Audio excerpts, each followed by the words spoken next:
الحمد لله الحمد لله رب العالمين،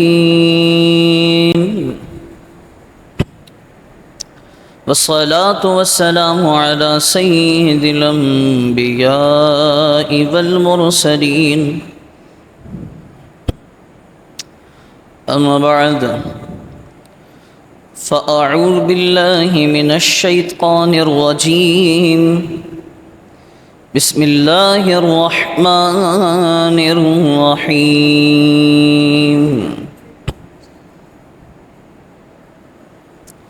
قال الله تبارك وتعالى: ألا إن أولياء الله لا خوف عليهم ولا هم يحزنون. صدق الله العظيم. صدق رسوله النبي الكريم الأمين. إن الله وملائكته يصلون على النبي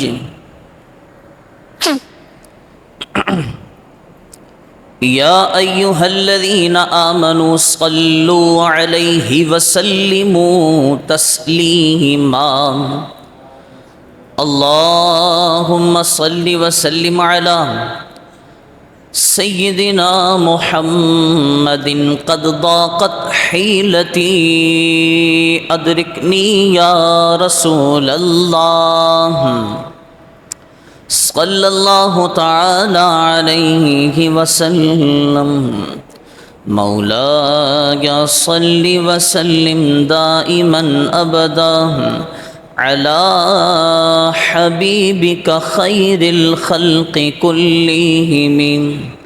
يا رب بالمصطفى بلغ مقاصدنا واغفر لنا ما مضى يا واسع الكرم.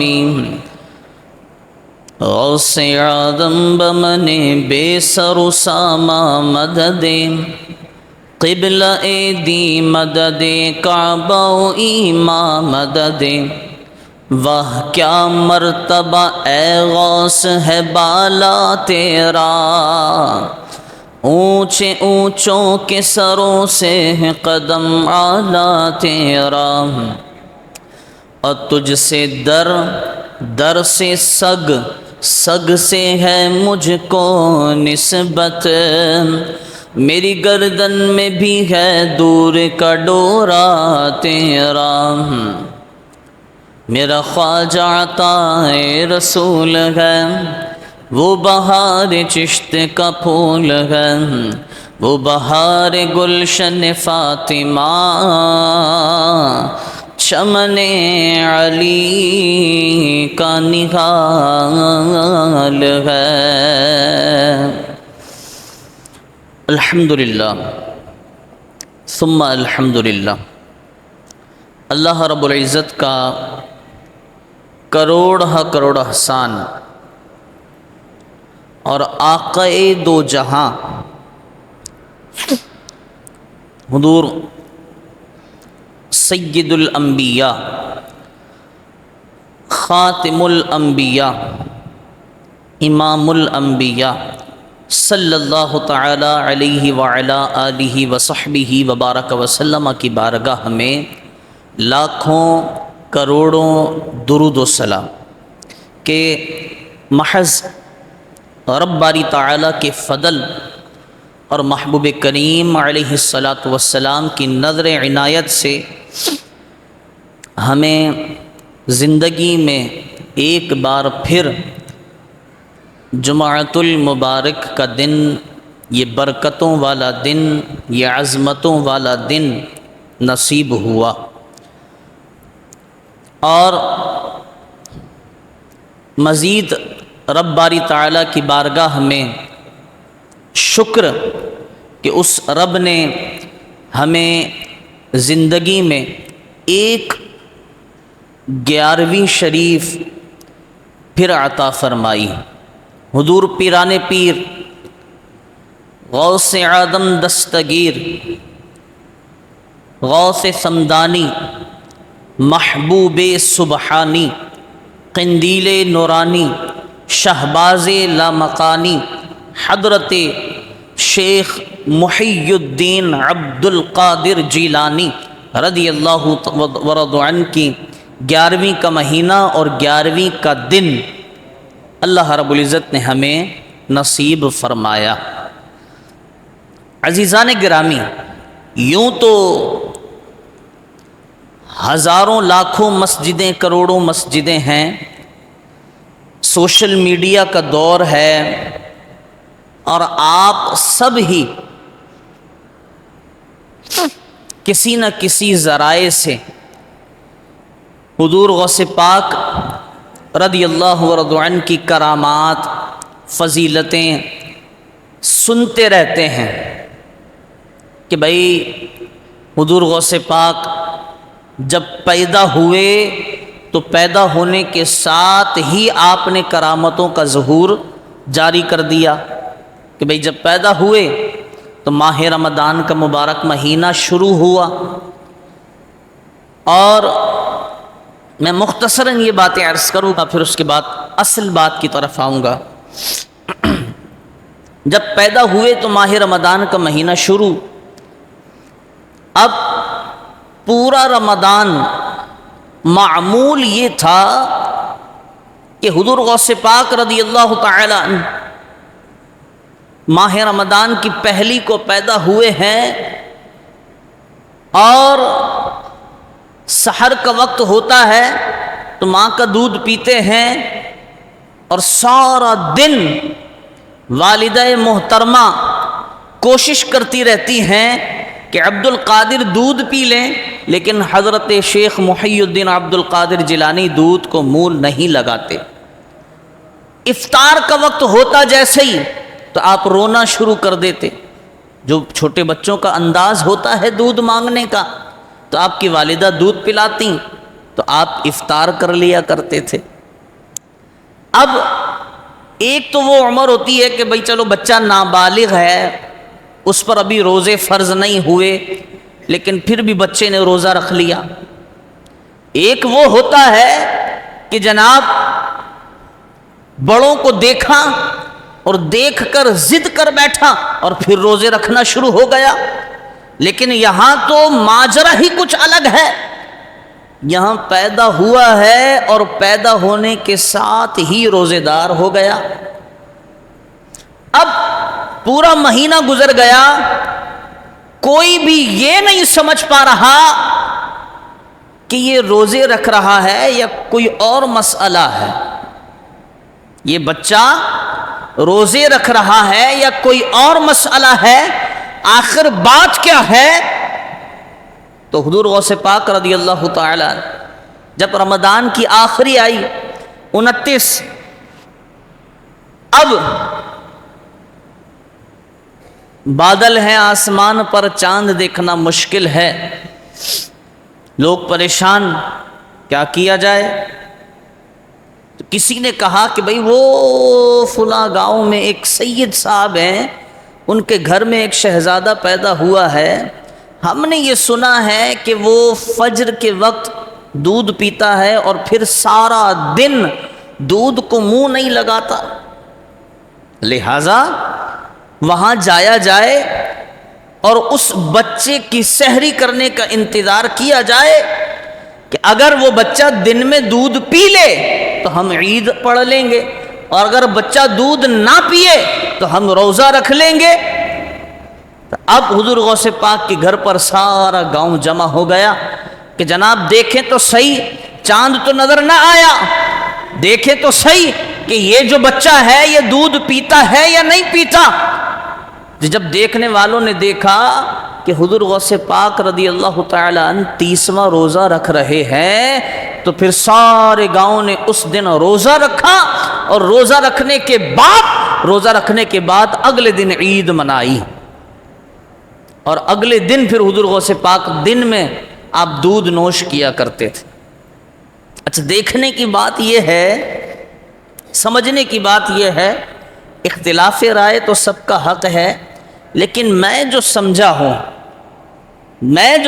ہوں اس واقعے سے کہ جناب حضور غوث پاک نے روزہ رکھا بچپن میں، یہ ان کی کرامت تھی، ٹھیک ہے، لیکن اس میں ایک کرامت اور پوشیدہ ہے، وہ یہ ہے کہ میرے نانا کی امت کہیں ایک روزے سے محروم نہ ہو جائے۔ ہاں جی، حضور غوث پاک کہ میرے نانا کی امت ایک روزے سے محروم نہ ہو جائے، تو لہذا روزہ رکھ کر اپنے نانا کی امت کو بچا لیا جائے۔ یہ حضور غوث پاک رضی اللہ تعالیٰ۔ اب سوچنے کی بات یہ ہے کہ ہم نے کرامتیں فضیلتیں تو سن رکھی، یہ واقعہ بھی ہم نے سن رکھا ہے، بہت سارے لوگوں نے، زیادہ تعداد ان لوگوں کی ہے جنہوں نے یہ واقعہ سن رکھا ہے، لیکن سوچنے کی بات یہ ہے کہ یہ واقعہ یا اسی طرح کے حضور غوث پاک کی ساری زندگی کے واقعات ہم نے ان سے سیکھا کیا ہے؟ بڑی مشہور بات ہے کہ جناب حضور غوث پاک رضی اللہ تعالیٰ عنہ رسم بسم اللہ ہے، اور رسم بسم اللہ ہو رہی ہے، آج بھی ہمارے یہاں ہوتی ہے، رسم بسم اللہ ہے۔ اب قاری صاحب آئے ہیں اور انہوں نے کہا بیٹا پڑھو بسم اللہ الرحمن الرحیم۔ حضور غوث پاک رضی اللہ تعالیٰ عنہ بسم اللہ الرحمن الرحیم الحمدللہ رب العالمین الف لام میم ذالک الکتاب لا ریب فیہ سیقول السفہاء تلک الرسل فضلنا لن تنالوا البر حتی تنفقوا مما یحبون۔ حضور غوث پاک پڑھتے چلے گئے 17 سپارے پڑھ گئے۔ اب قاری صاحب خاموش اور حیران ہو کر تعجب کا شکار ہو کر بیٹھے ہیں، یار رسم بسم اللہ ہے، ابھی یہ بچہ 4 سال 4 مہینے کا ہے اور 17 سپارے اس نے بغیر دیکھے، بات کیا ہے؟ اور 17 سپارے سنانے کے بعد یہ بچہ خاموش کیوں ہو گیا ہے؟ تو قاری صاحب نے فرمایا بیٹا آگے پڑھو۔ تو حضور غوث پاک فرمانے لگے کہ قاری صاحب میری ماں، اب دیکھیں میری ماں جب میں اپنی ماں کے پیٹ میں تھا تو میری ماں ہر کام کرتے ہوئے قرآن کی تلاوت کرتی تھی، اور میری ماں کو یہی 17 سپارے حفظ تھے جو اس نے پڑھے اور وہ سن کر میں نے یاد کر لیے۔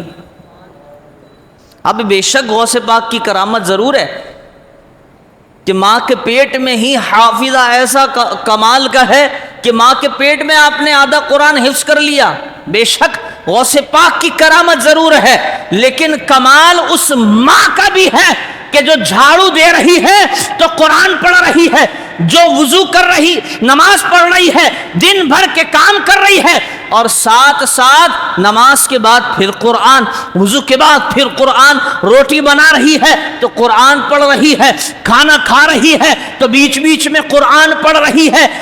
کرامت غوث پاک کی ضرور ہے، لیکن کمال اس ماں کا بھی ہے جس ماں نے ایسا بچہ، ایسا شہزادہ ہمیں عطا کیا۔ اب یہ تو ہمارے سیکھنے کی بات ہے نا کہ جناب ہماری مائیں بہنیں دعا کرتی ہیں اور کرواتی ہیں کہ امام صاحب دعا فرمائے میرا بیٹا نیک ہو جائے، مولانا صاحب دعا کرے ہمارا بیٹا فرما بردار ہو جائے، مولانا دعا کرے ہمارا بیٹا ہماری سنتا نہیں ہے، مولانا دعا کرے ہمارا بیٹا ہماری مانتا نہیں ہے۔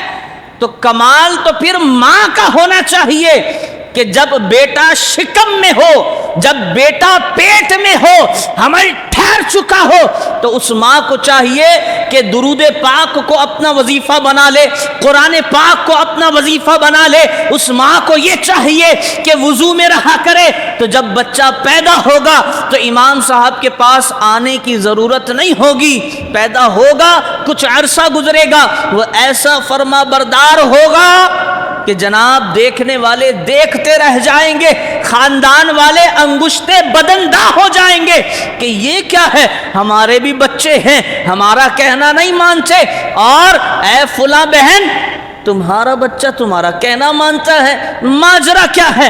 تو پھر فخر سے کہے گی کہ میں درود پاک پڑھا کرتی تھی، میں وضو سے رہا کرتی تھی، میں نمازیں پڑھا کرتی تھی، اور میں روزے رکھا کرتی تھی، میں فلاں نیکیاں کیا کرتی تھی، میں قرآن پڑھا کرتی تھی، جب یہ سارے کام ہوں گے تو پھر اولادیں غوث پاک جیسی پیدا ہوا کریں گی۔ جی بالکل، جب ماں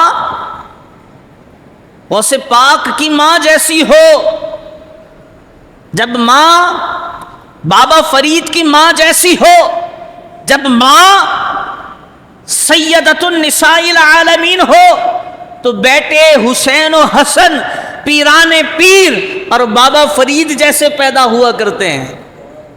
بات سمجھ آ رہی ہے؟ یہ تو ہمارا قصور ہے نا کہ دین سے دوری، یہ تو بالکل ایک چین ہے، اس کو سمجھنے کی ضرورت ہے، اسے سمجھنے کی ضرورت ہے۔ آج میں کسی بات پر پریشان ہوں، میرے رزق میں تنگی ہے، تو بجائے اس بات کے کہ میں ان بزرگان دین کی سیرت سے کچھ حاصل کر کے اللہ اور اس کے رسول کی بارگاہ میں حاضر ہو جاؤں، اتنی بڑی کمزوری ہے کہ میں جاتا ہوں، جی بابا جی میرا بیٹا کہنا نہیں مانتا، تعویذ دے دیجئے۔ اور سب سے زیادہ ان ڈبہ پیروں کا دھندا جس نے چلایا ہے وہ خواتین ہیں۔ 5 مرد ہوتے ہیں علاج کروانے والے تو 50 عورتیں جمع ہوتی ہیں۔ اور میں آپ کو شرعی کچھ مسائل بتا دیتا ہوں اسی ضمن میں کہ جناب ایک شخص ہے اور وہ تعویذ وغیرہ دیتا ہے اور علاج کرتا ہے، اور اپنے علاج کو نام دیتا ہے کہ جناب میں روحانی علاج کر رہا ہوں۔ کیا کر رہا ہوں؟ روحانی علاج کر رہا ہوں، لیکن ہے وہ گناہ کبیرہ کا مرتکب، گناہ کبیرہ کا مرتکب ہے، اور کہہ رہا ہے کہ میں روحانی علاج کرتا ہوں، اور بالکل چوڑے میں آ کر سب سے کہتا ہے جناب آئیے کسی کو علاج کروانا ہو تو آ جائیں ہمارے پاس، ہم روحانی علاج کرتے ہیں، لیکن کرتا ہو گناہ کبیرہ تو اس کا علاج عملیات کی وجہ سے تو ہو سکتا ہے، لیکن وہ علاج روحانی نہیں کہلائے گا۔ کوئی بھی ایسا شخص جو گناہ کبیرہ کا مرتکب ہو وہ کبھی بھی روحانیت حاصل کر سکتا، یہ بات واضح ہے بھائی۔ جو بھی گناہ کبیرہ کا مرتکب ہو ظاہری اعتبار سے، یعنی اس کا حلیہ، نمازیں پڑھتا ہے نہیں پڑھتا، اللہ رب العزت کی احکامات پر عمل کرتا ہے نہیں کرتا، حضور علیہ الصلوۃ والسلام کی اتباع کرتا ہے یا نہیں کرتا، اولیاء کاملین کی سیرت پر عمل کرتا ہے یا نہیں کرتا، ظاہری اعتبار سے اگر وہ پورا کامل ہے تو پھر اسے کہہ سکتے ہیں کہ جناب یہ روحانی علاج کر رہے ہیں۔ کیا کر رہے ہیں؟ روحانی علاج کر رہے ہیں۔ اور اگر ظاہری اعتبار سے گناہ کبیرہ کا مرتکب ہے، گناہ کبیرہ کون سے جناب؟ اعلانیہ طور پر نمازیں چھوڑ دیتا ہے، اعلانیہ طور پر نمازیں چھوڑ دیتا ہے، بار بار اپنی داڑھی کاٹتا ہے، جھوٹ بولتا ہے اعلانیہ، تو یہ سارے کام کرنے والا گناہ کبیرہ کا مرتکب ہے۔ اور بھی دوسرے مختلف قسم کے، کہیں روڈ پر کھڑا ہوا ہے لڑکیاں چھیڑ رہا ہے، کچھ کر رہا ہے، لمبے لمبے بال ہیں، آدھی کمر تک بال ہیں، شیو بنائی ہوئی ہے یا داڑھی رکھی ہوئی ہے تو ہلکی ہلکی خشخشی بس ہلکی ہلکی نظر آ جائے، اس طرح کی داڑھی ہے یا بالکل نہیں ہے، شریعت سے بالکل خالی ہے، تو ایسے شخص کے لیے یہ کہنا کہ جناب فلاں بابا جی ہیں اور روحانی عمل کرتے ہیں، روحانی تعویذ دیتے ہیں، روحانی علاج کرتے ہیں، شریعت میں جائز، کیونکہ ایسے شخص کو روحانیت نہیں مل سکتی کہ جو گناہ کبیرہ کا مرتکب ہو۔ اچھا، اب ایسے لوگ کیا کرتے ہیں آپ کو پتہ ہے؟ ہمارا ان کا اگر مکالمہ ہو جائے اور بات چیت ہو جائے، ہم کہیں نا کہ تم گناہ کبیرہ کرتے ہو، بھئی ہمارا معاملہ ہے، اللہ کا معاملہ ہے، میں جانوں میرا رب جانے، تمہیں اس سے کیا ہے؟ یہ اسلام کی تعلیمات نہیں۔ میں جانوں اور میرا رب جانے، یہ جملہ درست ہے کب؟ جب میں کہوں کہ میرا باطن جانے اور اللہ جانے. باطن کا تعلق اللہ سے ہے، لیکن ظاہر کا تعلق، بے شک اللہ سے ہر چیز کا تعلق ہے، لیکن ظاہر کا تعلق شریعت سے ہے، اور شریعت جس چیز کی قید لگاتی ہے اس پر پورا اترنا یہ ہر ایک مسلمان بالغ مرد و عورت پر فرض ہے. یہ شریعت کا چھوٹا سا مسئلہ، امید کرتا ہوں آپ کو سمجھ میں آیا ہوگا. کیونکہ آج 11ویں شریف ہے، حضور غوث پاک کا دن ہے، لیکن حضور غوث پاک کی سیرت پر چلنے والے بہت کم ایسے نظر آتے ہیں کہ جو اللہ رب العزت کی بارگاہ میں مقبول ہوں. کیسے؟ میں آپ کو چھوٹی سی ایک بات بتاتا ہوں. جو ولی اللہ ہوتے ہیں، اللہ کے ولی، اللہ کے ولی جو ہوتے ہیں، شرط ہے اسلام میں، ولایت مشروط ہے دین اسلام میں علم دین کے ساتھ. ولایت کس کے ساتھ مشروط ہے؟ علم دین کے ساتھ. اگر عالم دین نہیں ہے تو اللہ کا ولی ہو سکتا نہیں. عالم دین کا مقصد یہ نہیں کہ اس نے کسی مدرسے میں بیٹھ کر ڈگری حاصل کی ہو تبھی عالم دین بنے گا. اسے کتاب و سنت سے اپنی ضرورت کے مسائل اخذ کرنا آتے ہو، کتاب و سنت پڑھنا جانتا ہو، احادیث طیبہ پڑھنا جانتا ہو، بس وہ عالم دین ہے. اپنی ضروریات زندگی کے مسائل جانتا ہو تو وہ عالم دین ہے. اب کوئی شخص ہے علم اس کے قریب سے بھی نہیں گزرا اور کہے بھائی میں اللہ کا ولی ہوں اور بڑے بڑے جنات میرے مرید ہیں اور میں یوں علاج کرتا ہوں اور یوں علاج کرتا ہوں، تو ایسے 2 نمبر آدمی کی باتوں میں آنے کی ضرورت نہیں ہے. باطن کا تعلق اللہ سے ہے، لیکن ہر ذی شعور مسلمان پر لازم ہے جسے اپنا پیر بنا رہا ہے، جس کے ہاتھ میں ہاتھ دے رہا ہے یا جس کے پاس بیٹھ کر فیض حاصل کر رہا ہے، لازمی دیکھے جو شریعت نے قیدیں لگائی ہیں اس قید میں پورا ہے یا نہیں ہے. شریعت نے کہا جناب داڑھی رکھے گا، داڑھی رکھتا ہے یا نہیں رکھتا. شریعت نے کہا نماز پڑھے گا تو نماز پڑھتا ہے یا نہیں پڑھتا. جھوٹ نہیں بولے گا، جھوٹ بولتا ہے یا نہیں بولتا. یہ ساری چیزیں دیکھ کر پھر اس کے ہاتھ میں ہاتھ دینا لازم ہے. اگر کوئی ایسے ہی جا کر بیٹھ جائے جناب ہماری فلاں پڑوسن تھی اس کا انہوں نے علاج کیا، ایک پھونک ماری وہ تو صحیح ہو گئی، اس کے گھر میں برکتیں نازل ہونے لگ گئی، تو اب کیا ہے، اب میں بھی جاؤں گی اور اپنے ساتھ 10 اور لے جاؤں گی. تو یہ حضور غوث پاک کی سیرت نہیں ہے. حضور غوث پاک کی سیرت کیا ہے سنیے. ختم قادریہ ہم ہر مہینے ادھر پڑھتے ہیں.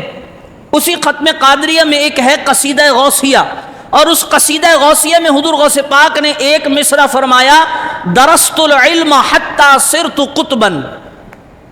آج جسے دیکھیں وہ وقت کا غوث قطب ابدال بن کر بیٹھا ہے، لیکن غوث پاک نے کیا فرمایا کہ قطب بنا کس طرح جاتا ہے، یہ غوث پاک نے ہمیں سکھایا ہے. آج آپ دیکھیں بھئی 50 مرید ہیں، 100 مرید ہیں، پیر صاحب مر گئے، قبر دفن کیا اور قبر پہ لکھ دیا غوث زماں، قطب دوراں اور فلانا اور ڈھماکا. غوث پاک نے فرمایا درست العلم حتی، کہتے ہیں کہ میں نے علم پڑھا یا پڑھایا. درست العلم، میں نے علم حاصل کیا، حتی یہاں تک کہ حتی صرت قطبا، اللہ رب العزت نے مجھے علم کی وجہ سے قطبیت کے مقام پر فائز کر دیا. یہ حضور غوث پاک کی سیرت ہے. اب میں گلے میں 50 تسبیحاں لٹکا دوں اور ہاتھ میں کچھ اچھا بھی پڑھ رہا ہوں، اس بات سے قطع نظر، لیکن لوگوں کے مرعوب ہونے کے لیے جناب یہ تسبیح، یہ جبے، یہ پگڑیاں، یہ نہیں. مرعوب ہونے کے لیے آپ یہ دیکھیں شریعت پر عمل پیرا ہے یا نہیں ہے. اگر شریعت پر عمل پیرا نہیں ہے تو وہ بابا نہیں ہو سکتا، ہاں پیر نہیں ہو سکتا. اور پیر منگل بدھ جمعرات تو ہو سکتا ہے، لیکن آپ کا ہاتھ حضور غوث پاک کے دامن تک پہنچانے والا نہیں ہو سکتا. یہ بات واضح ہے جناب. پیر، پھر امام صاحب پیر کیسا ہوتا ہے؟ ہم بتاتے ہیں بھی پیر کیسا ہوتا ہے. پیر ایسا ہوتا ہے جیسا علامہ خادم حسین رضوی صاحب تھے، پیر ایسا ہوتا ہے جیسا مولانا الیاس قادری صاحب ہیں، پیر ایسا ہوتا ہے جیسے علامہ رضا ثاقب مصطفی صاحب ہیں، پیر ایسے ہوتے ہیں جیسے پیر اجمل رضا قادری صاحب ہیں. یہ ہیں پیر.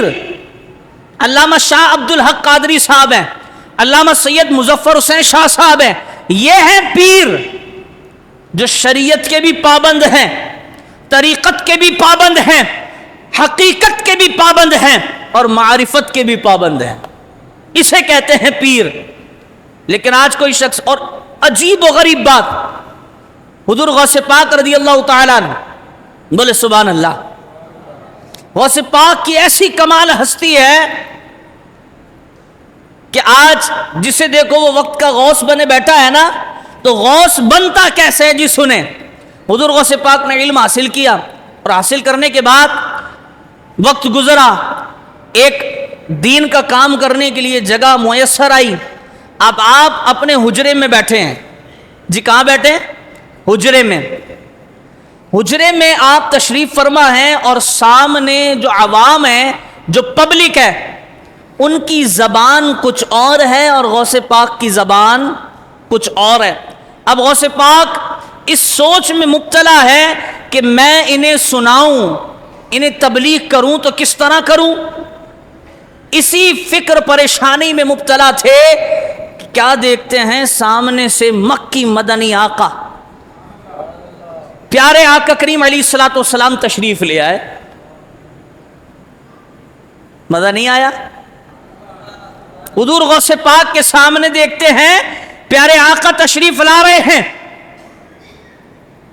عبد القادر کیا ہوا، کیوں پریشان ہو؟ نانا جان پریشانی یہ ہے میری زبان کچھ اور ہے، میں عجمی، یہ عربی، میں کیسے دین کا کام کروں؟ کریم آقا علیہ الصلوۃ والسلام نے فرمایا عبد القادر منہ کھولو. آپ نے اپنا دہن مبارک کھولا. کریم آقا علیہ الصلوۃ والسلام نے 7 مرتبہ لعاب، اپنا لعاب مبارک، لعاب اطہر، لعاب مطہر، آپ علیہ الصلوۃ والسلام نے حضور غوث پاک کے منہ میں ڈالا. 7 مرتبہ. کتنی مرتبہ؟ 7 مرتبہ. اب جب دونوں جہاں کے تاجدار کا لعاب منہ میں جائے تو پھر کیفیت کیا ہوگی؟ پھر عبد القادر وقت کا غوث بنے تو نہیں بنے؟ بات سمجھ آ رہی ہے؟ اب پریشانی کم ہو گئی لیکن ابھی برکتیں اور بھی ہیں. پیارے آقا جیسے تشریف لے گئے، سامنے سے مولا علی شیر خدا کرم اللہ تعالی وجہہ الکریم تشریف لے آئے. عبد القادر کیوں پریشان ہو؟ بابا جان، دادا جان، یہ پریشانی ہے. فرمایا منہ کھولو. جب آپ نے منہ کھولا تو مولا علی شیر خدا رضی اللہ تعالی عنہ نے 6 مرتبہ اپنا لعاب مبارک حضور غوث پاک کے منہ میں ڈالا. کتنی مرتبہ؟ 6 مرتبہ. اور پھر حضور غوث پاک مرتبہ غوثیت پر فائز ہوئے اور جب آپ منبر پر تشریف فرما ہوئے تو لاکھوں کا مجمع تھا اور اسپیکر کی سہولت تو موجود ہی نہیں تھی، دور ہی نہیں تھا. لاکھوں کا مجمع تھا. جیسا پہلا بندہ آواز سنتا تھا ویسا ہی آخری بندہ بھی سنتا تھا. اب آج 50 مرید بنا کر بڑھ گئے اور مرنے کے بعد قبر دیکھی تو لکھا ہے جناب غوث زماں قطب دورہ. غوث بننے کے لیے حضور علیہ الصلوۃ والسلام کے لعاب کی ضرورت پڑتی ہے. غوث بننے کے لیے مولا علی کے لعاب کی ضرورت پڑتی ہے اور غوث و کتب بننے کے لیے علم دین کی ضرورت پڑتی ہے اور غوث و کتب بننے کے لیے شریعت مطہرہ کی پابندی کی ضرورت پڑتی ہے. آج اگر ہم کسی سے کہہ دیں جناب آپ بڑے پیر صاحب بنے گھوم رہے ہیں، بڑے تعویذ دے رہے ہیں، بڑے آپ دم درود کر رہے ہیں، کیا آپ کو معلوم نہیں ہے شریعت کس چڑیا کا نام ہے؟ تو کہتے ہیں جناب امام صاحب آپ کو نہیں پتا، شریعت کا راستہ اور ہے، طریقت کا راستہ اور ہے. تو جناب ہم ان سے کہہ دینا چاہتے ہیں کہ اعلیٰ حضرت امام اہل سنت امام احمد رضا خان فاضل بریلوی رحمت اللہ تعالی علیہ صرف عالم دین نہیں تھے، صرف امام اہل سنت نہیں تھے، بلکہ آپ وہ مرید اور وہ مرشد ہیں کہ جن کے پیر نے کہا حشر میں اگر میرے پاس کوئی سامان ہے تو وہ احمد رضا ہے، اور جن کے مریدوں نے یہ کہا کہ احمد رضا کا تازہ گلستہ ہے آج بھی. سمجھ رہے جناب؟ تو وہ اعلیٰ حضرت کیا فرماتے ہیں؟ یہ آج کے پیروں کو جواب دے رہے ہیں، پیر منگل بت ان کو جواب دے رہے ہیں. فرماتے ہیں کہ جو شریعت ہے یہ قرب الہی کی پہلی سیڑھی ہے. شریعت قرب الہی کی پہلی سیڑھی ہے. دوسری سیڑھی طریقت ہے، دوسری سیڑھی طریقت ہے. اب کوئی چاہے کہ جناب پہلی کو چھوڑ کر میں سیدھا دوسری پر چڑھوں تو پہلی تو مس ہو گئی، پہلی کے بارے میں سوال تو ہوگا، اور جس سے سوال ہو جائے میرے نزدیک تو وہ اللہ کا ولی. تو پہلی سیڑھی لازمی ہے، پہلی پر چڑھنا ضروری ہے. دوسری سیڑھی ہے طریقت، اور اعلیٰ حضرت فرماتے ہیں تیسری سیڑھی ہے حقیقت. جب بندہ شریعت پر عمل کرتا ہے، طریقت میں داخل ہوتا ہے، پھر طریقت پہ عمل کرتا ہے، پھر حقیقت اس کے سامنے کھل جاتی. تیسری سیڑھی کیا ہے؟ حقیقت ہے.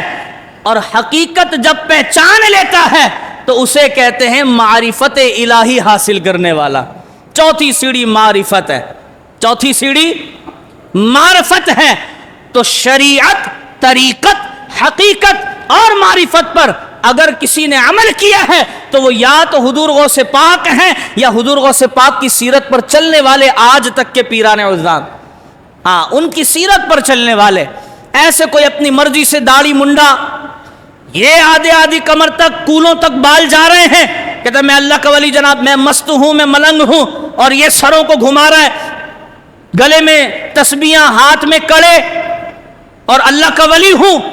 جب تک شریعت پر عمل نہیں کر سکتا اللہ کا ولی بننے والا نہیں ہے. یہ بات واضح ہے، سمجھ لیں اس چیز کو. اور آج ہمیں ضرورت ہے اس بات کی کہ جناب اگر کوئی راستے میں ایسے چلتا پھرتا نظر آئے تو اس کے قدموں میں نہ گر جایا کریں کہ جناب ایک ایمان والا مسلمان جس نے کلمہ پڑھا ہے اور وہ ایسے شخص سے مرعوب ہو رہا ہے جسے طہارت کی خبر نہیں، جسے یہ خبر نہیں کہ حضور علیہ السلام نے فرمایا کہ مرد اگر عورت کی مشابہت اختیار کر لے، کندھوں سے نیچے اس کے بال چلے جائیں تو اللہ کی بھی لعنت اس پر برستی ہے، رسول اللہ کی بھی لعنت برستی ہے. جسے یہ معلوم نہیں کہ ہاتھوں میں کڑے پہننا، گلے میں چینیں لٹکانا یہ عورتوں کا طریقہ ہے، اور عورتوں کے طریقے پر عمل کرنے والا مرد اللہ اور اس کے رسول کی لعنت کا مستحق ہوتا ہے.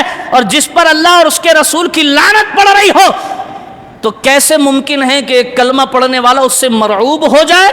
ہرگز نہیں. تو ابھی وقت ہے، سنبھلیے، سدھریے. ایسا جہاں بھی نظر آئے اسے کہہ دیں بابا تو 2 نمبر ہے، آگے بڑھ.